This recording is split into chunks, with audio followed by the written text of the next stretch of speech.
আমার দেহ কে আইছে? আমাকে রিপন আইছে, আমার ভাই আইছে, ডাক্তার ভাই। আম্মা রিপন আইছো? কেমন আছো বাবা? ভালো আছে। রিপনের মেয়েটা কি?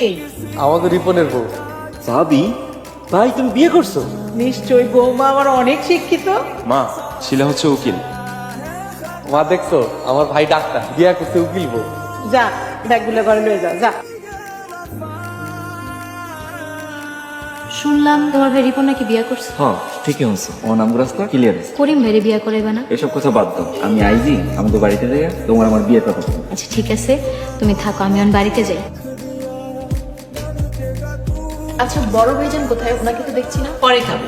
ডাক দেন না, সবাই মিলে একসাথে খাই। ভাবি মেয়ে আঙ্গুল কি যে কও। কেন খাবেন না? উনি কি এই পরিবারের সদস্য না? তোমাকে আমি কতবার বলবো, উনি কামলা মানুষ। রিপন উনি কিন্তু তোমার বড় ভাই। বড় ভাই হইলেও সৎ ভাই। রাখাল ছেলেকে এখানে খাওয়া দিলেও খাবে না। আসমা, পাকঘর থেকে করিমের খাউনটা লয়ে যা। আচ্ছা আচ্ছা আম্মা, অনেক যাইতেছি।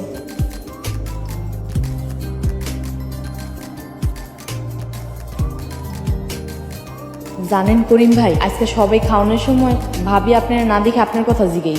বুড়া অনেক ভালো। হ ঠিকই কইছেন, বউটা ভালো মানুষ। করিম ভাই আমি তাহলে এখন যাই। আচ্ছা শোনো, করিম ভাই তোমার কেমন ভাই? কতবার বলবো, উনি আমার সৎ ভাই। তার মানে ওনার বাবা কি তোমার বাবা? করিম ভাইয়ের বাবাই আমার বাবা। বাবার প্রথম ছেলে, যার কিনা রাজপুত্রের মতো থাকার কথা, তাকে তোমার রাখালের মতো রাখছো। তোমাদের মধ্যে আসলে ইনসাফ নেই। ইনসাফ থাকলে ভাইয়ের সাথে এমন আচরণ করতে পারতে না। তোমার ভাইয়ের সাথে যে অমানসিক নির্যাতনটা করছো, তাকে কাজের লোক বানিয়ে রেখেছো, তা আমি হতে দিব না। তুমি কি করবে তাহলে? আমি তার অধিকার তাকে ফিরিয়ে দিব।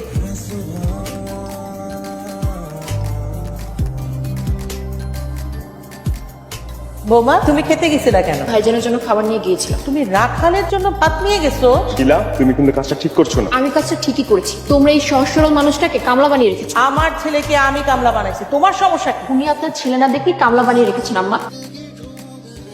তুই একটা বেয়াদব মেয়ে বিয়া করছিস। করিম ভাই, গাড়িতে উঠবা না। কেন রে, তোর বিয়াতে আমি যাবো না? না না, বাড়িতে অনেক কাম আছে, তুমি বাড়িতে থাকো। তো করে পাইলা পয়সা তো বড় করছিস, তোর বিয়াতে আমার নিবি না রে ভাই? আমার তো খুব যাইতে ইচ্ছা করতেছে। করিম ভাই, তুমি বুঝতেছো না কেন? নিজের আমাদের মান সম্মান থাকবো।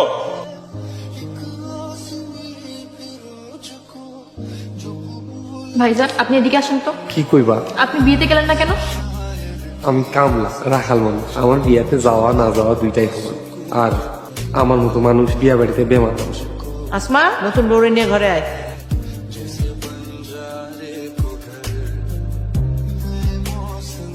আচ্ছা শোনো, আমি ঠিক করেছি আমি করিম ভাইকে বিয়ে করাবো। আচ্ছা, ভাইকে যে বিয়ে দিবে, মেয়ে কোথায় পাবো? আসমা আছে না, আমি ওনাকে আসমার সাথে বিয়ে করাবো। আসমার সাথে করিম ভাইয়ের বিয়ে দেবে মানে? বাড়ির কাজের মেয়ে এই বাড়ির বউ হবে? হ্যাঁ হবে, কারণ তোমরা তোমার ভাইকে এই বাড়িতে কাজের ছেলের মতোই বানিয়ে রেখেছো। কি হয়েছে রে দীপন? মা, শিলা আসমা ও করিম ভাইকে বিয়ে দিয়ে যাচ্ছে। কি একটা কাজের মেয়ের এই বাড়ির বউ বানাইতে চাইতেছে? মেজ বউ এত সাহস কই পায়? বেশি বাড়াবাড়ি করতে মানা করবি। বাড়াবাড়ি করলে কিন্তু পরিণাম ভালো হয় না।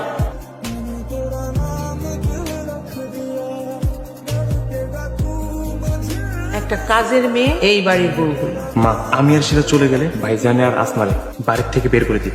ভাইয়া, তুমি এটা কি বিয়ে করো? আমি কি জানতাম ও এমন করবে? তুই কালকের মধ্যে বউ নিয়ে ঢাকা চলে যাবি। তুই গেলেই খেলা যাও। ঠিক আছে।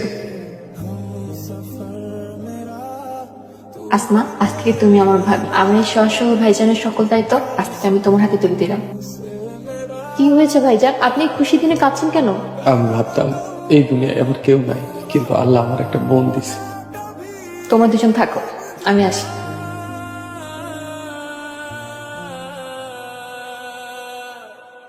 বোন, তুমি আবার কবে আইবা? ভাইজান আপনাদের কোনো সমস্যা হলে আমাকে ফোন করবেন, আমি সাথে সাথে চলে আসবো। আল্লাহ তুমি আমার বোনটারে ভালো রেখো। শিলা, তুমি আসবা না, চলে যাবো। আসি ভাইজান।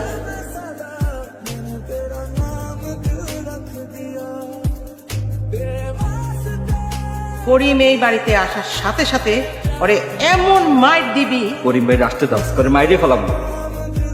ওই তুই এই বাড়িতে আইসো, আজ করে মাইরে ফেলাম। সেলিনা তুমি? হ্যাঁ, মেজো ভাবি বড় ভাইজানের সব দায়িত্ব আমার কাছে দিয়ে গেছে। তানিন, ঘরে চল। ওরা সবগুলো একজোট হয়েছে।